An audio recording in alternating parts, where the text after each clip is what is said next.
All right, welcome to the One Bar and Lupagus show. I'm One Bar with Lupagus, and the Vikings are officially 6-7, losing to the Tampa Bay Bucs 26-14. Lupagus, how are you feeling this very second? Well, hey, we both kind of predicted the Bucs would win this. We even predicted a blowout. But this game, even though the Vikings came out on the short end of the stick, this loss is way more deflating than I expected it to be, just because the Vikings, the way this thing started, they really couldn't have started any better. And we all know why the Vikings kind of fell behind, and we'll get to that in a second. But the Vikings came out firing. They came out running the football against this Bucs defense that does not get ran on, and you couldn't have asked for a better start. No, they stuck to their game plan. It was looking very, very good. Dalvin Cook was getting yards on this top-ranked run defense. All signs were pointing to happy Vikings fans at the end of this, and then we just kind of it fell apart. Well, it fell apart for one reason. That one reason is Dan Bailey. You missed the extra point. You miss another field goal. Then all of a sudden you pretty much start playing this game without a kicker. You roll him out there a couple more times, and he fails you again. Huh? We had a kicker. No, well, you're playing with that mindset that he ain't going to make it. So then you got to start going for it on fourth down. You got to start going for 2-point conversions. It really shorthands you. And you can't give away points to a team that's led by Tom Brady, that has weapons that they do, that has a good defense like they do. You're going to lose that game every single time, and that's what happened today. Yeah, the Vikings, even at the end of it, when you look at just the overall numbers, they did everything they should have to win this game. I mean, they Dalvin Cook going over 100 yards. If you were to say that Dalvin Cook was going over 100 yards against the Bucs and we were to lose by 12 points, I'd call you a liar. Our defense was actually playing well. Tom Brady didn't look like he was having the best game of his life. I mean, it was we should have won this game. We could have won this game. And yes, Dan Bailey is a huge reason why we lost this game. He's a huge reason why, and here's another reason why. And I'm not one to point out the refs or say the NFL is rigged or anything, but you can't argue that the NFL did not want the Bucs to win this game. That second, at the end of the half, that thing lasted about 3 ticks. It just hung on there. They're able to spike the ball, which he spiked with 2 hands, which should be illegal.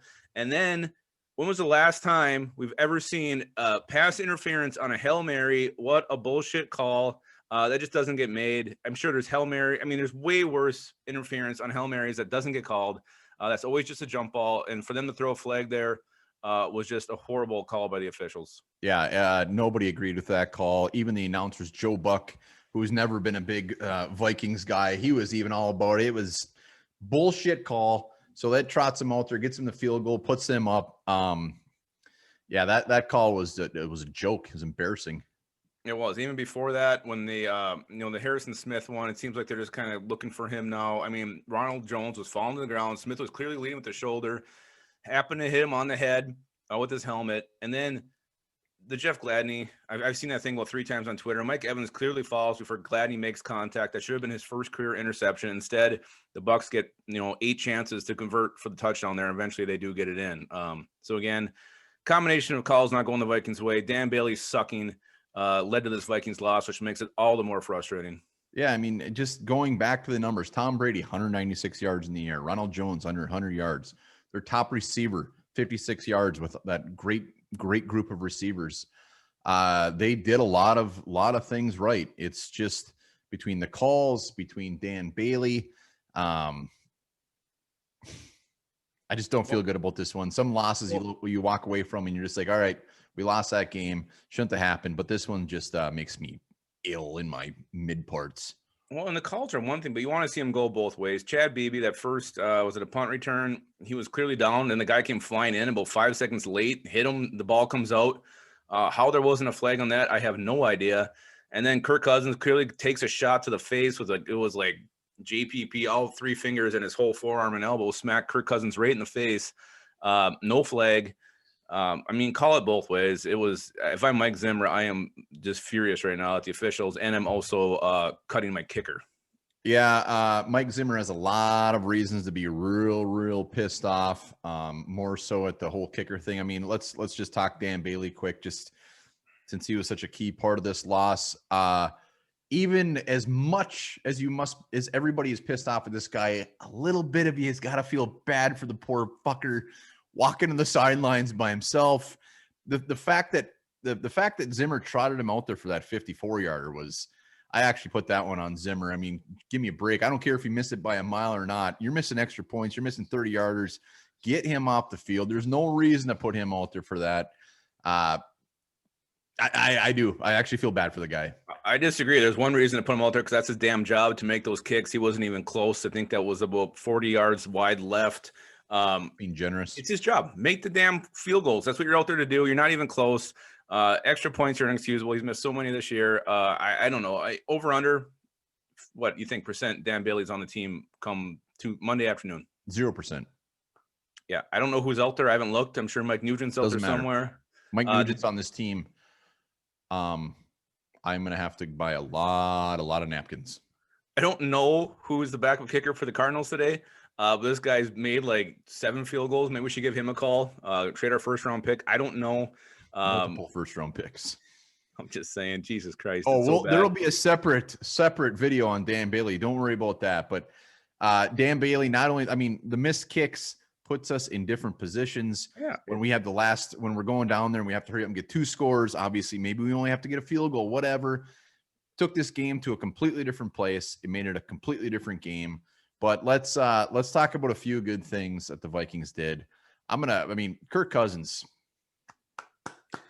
Yeah. I don't know how you feel. I thought, no, this guy all of a sudden got pocket presence in like the last 12 games. I mean, he got sacked 6 times. He should have been sacked like 20 times. Can we call Kirk Cousins a running quarterback now? I mean, no, but we can call him one that doesn't suck at it. He ran 5 times for 41 yards. This guy, they called the quarterback draw, and it was huge. Cousins, all of a sudden, he realized he can use his legs. He moves around. A couple of times, you like to see him maybe throw that thing out of bounds. He hung on there a little bit longer than he maybe should have, but he's trying to make plays. He's trying to get his team back in this game.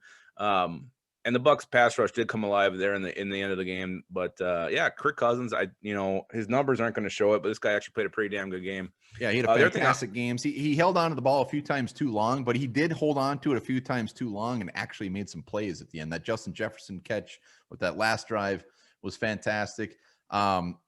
Watching him, his first year with the Vikings, just batted balls, not even paying attention to people, just getting sacked. He is like night and day compared to that. I thought he played a damn good game. I mean, in the air only had 225 yards, touchdown, no picks, but you're right, 41 yards on the ground. Dalvin Cook over 100 yards, almost averaging 5 yards a carry. That's insane against this defense.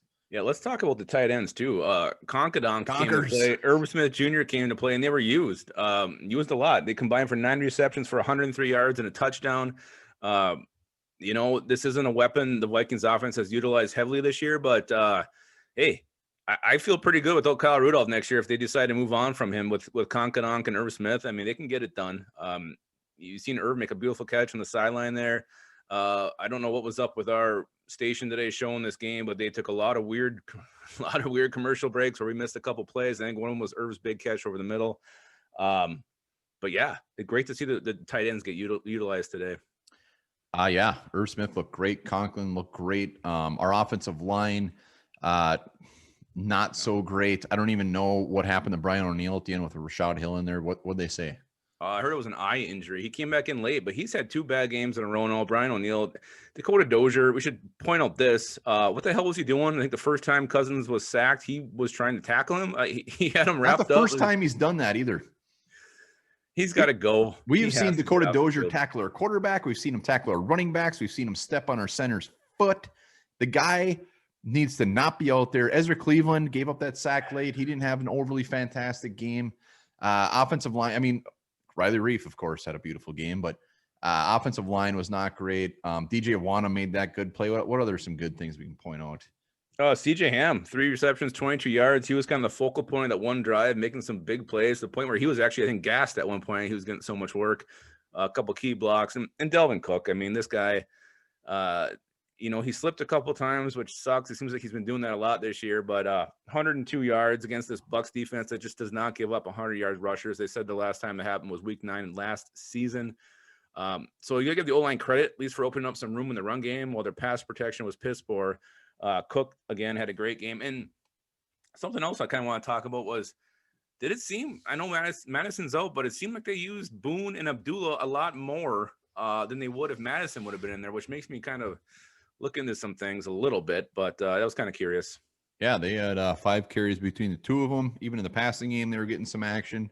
So yeah, I was a little surprised about that as well. Another big surprise is at the end of the game when they finally decide to just go deep. They go deep to Tajay freaking Sharp. Hell yeah. Hell, called number 11's number. Why wouldn't you in that situation? Yeah, I don't know. Chad Beebe fielded his punts cleanly today. So yeah, that was a big step forward there for him. Wonder if he'll have that shot again next week. I'm sure. Anything else screaming off the chart here? Defensively, just kind of I mean, they didn't play bad. They held the receivers in check. Granted, Ronald Jones did have 80 yards and a touchdown, but it could have been much, much worse. I think Gladney played decent. I think Cam Dantzler played decent. Let's talk about our boy Todd Davis. Todd Davis. He was pretty much in every goddamn play. Early in the game, Brady threw a ball. I can't remember if it was to a tight end or the running back. Todd Davis is kind of just looking at it, squatting, and instead of like taking a step to right, intercepting it, he just waited for the guy to catch it, make the tackle. Very, very strange move by Todd. If that was Eric Kendricks, I think that would have been an interception. I don't think Gronk would have been streaming down the field wide open on that one early in the game as well if Kendricks was in there. But Todd Davis, I like him up close to the line. I don't much care for that guy in coverage. He's really wide. He doesn't look like it's more like a D lineman. Well, and that's what Todd Davis was known for in Denver. He was very good against the run. You get him in coverage, it gets gross, which he's proved here. I love the guy as a backup to Kendricks. I think he's probably a better backup middle linebacker than a lot of teams have, but it's such a huge drop off considering how good Kendricks is. We're getting a little greedy there, but no one really stepped up on defense, but it was still a decent game. Yeah, disappointing that there's no sacks today. A couple of times we had a good rush and kind of just ran by Brady. Would have liked to have seen a few hits on him, more hits than we did, and a couple sacks. But it's the way it was. It's the way it was. Even though the score was 26-14, I mean, the way I look at it was kind of a vanilla game. Nothing crazy. It should have been a lot closer. We can say coulda, woulda, shoulda all the whole time, but we'll have to see where the Vikings go. They're 6-7. The Cardinals won today. That did not help our case at all. So we got some work to do. But it's just one of those losses where at the end of it, you just hurts a little bit more than it should. Yeah, I mean, it's one thing you would have gotten blown out and just getting your asses kicked. When you give them 10 points and you get some bullshit calls go against you, these things hurt and hit a little bit differently. So this one does sting because it just feels like it was there and the Vikings you couldn't find a way to take it home. Yeah, I just saw a stat on Twitter. This is the first time in 55 years a kicker has missed an extra point and 3 field goals and didn't make one. Also, there's a quote, Zimmer. They asked Zimmer how he felt on the performance, and he just said it's disappointing. We'll see how disappointing he is whether number 5 is still on this team tomorrow, but I'd be amazed if he's still on this team. Yeah, I don't know. I mean, is Chase McLaughlin out there? Is that who they're going to go to? I don't know who else they'll look at. I thought I heard he got released again. Oh, God. Did he really? I don't know. That was coming from a very unreliable source, my mom. Oh, okay. That is a very unreliable source. All right. Anything to wrap this thing up? Put a bow on this turd before we go into our studs and turds of the game. I guess the silver lining here is even though the Cardinals won, I mean, the Vikings are still in the thick of that last playoff spot. They definitely can get to 8-8 and hope for some Cardinals losses here. So they can go back and hang their hats on that, and also realize that they gave this team 10 points and they got a gift 3. So really, there's a swing here of about 13 points. It could have gone the other way. So whether that you want a moral victory, that's up to you if you're the Vikings. But I don't either. Victories. I don't either. I want a moral one. And final, we've already talked about it, but Dalvin Cook, I love you. You're so good. He's so good. He is so good. I would have much rather get this upset, win this game, and then maybe lose to the Saints. Now we have to beat the Saints, which I hate. Hey, if we only win one more game, I hope it's against the Saints. Well, yeah, I hope it is too. But playoff-wise, they can kiss my pisser. Kiss that pisser. Let's get into our studs and turds of the game. Let's start with the obvious turd, which we both have. Number 5, Dan Bailey. You're our turd. And here's what I'm doing if I'm Mike Zimmer. After I'm not giving a post-game speech or anything. I'm gonna say, hey Dan, will you come up here? Take off your gear. I'm sitting right in the middle of the locker room. Have the entire team circle around him, and everybody just piss on him. Circle. That's extreme. These are professionals. Yeah, and Dan Bailey's just not the regular turd. He's the turd you find when all the urinals are used at the holiday station and you have to go into the bathroom or actual stall to take a leak. And there's just mounds of shit in there that for some reason people don't flush. It's just in there. That's what Dan Bailey is. Yeah, and he's in the middle of a piss circle right now. And when you pee on it, it just disintegrates. That's the worst. I don't ever go in gas station stalls. I do. Who's your stud? Actually, that's where I was conceived, in a gas station stall. I don't doubt that for a second. Who's my dad?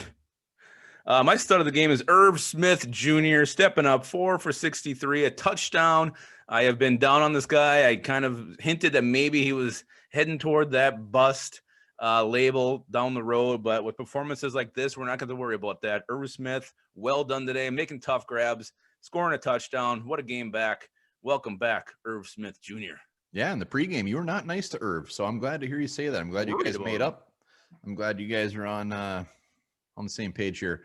Irv was definitely a good option. Kirk Cousins, pretty good option, but Dalvin Cook, 102 yards against this defense is insane. He's my stud. It's not even close. What'd they say? It was 18 games since the Bucs gave up a 100-yard rusher. Dalvin Cook did it. Did things that other players couldn't. Alvin Kamara, Josh Jacobs, Dalvin Cook, best in the league, worth every penny. He's my stud. Yeah, that was a good one. Hell of a performance by Dalvin Cook. That's it. Next week, who do we got? Is it the Lions or Bears? Can't remember. I think it's the Bears at home. Tough loss. Gross loss. Look good today. Look real good today. Well, we'll let this one sink in. We'll hopefully digest it, shit it out, be feeling better by about noon tomorrow. Till then, remember this: your body is weakest during 3 and 4 a.m. That is the time when most people actually die in their sleep.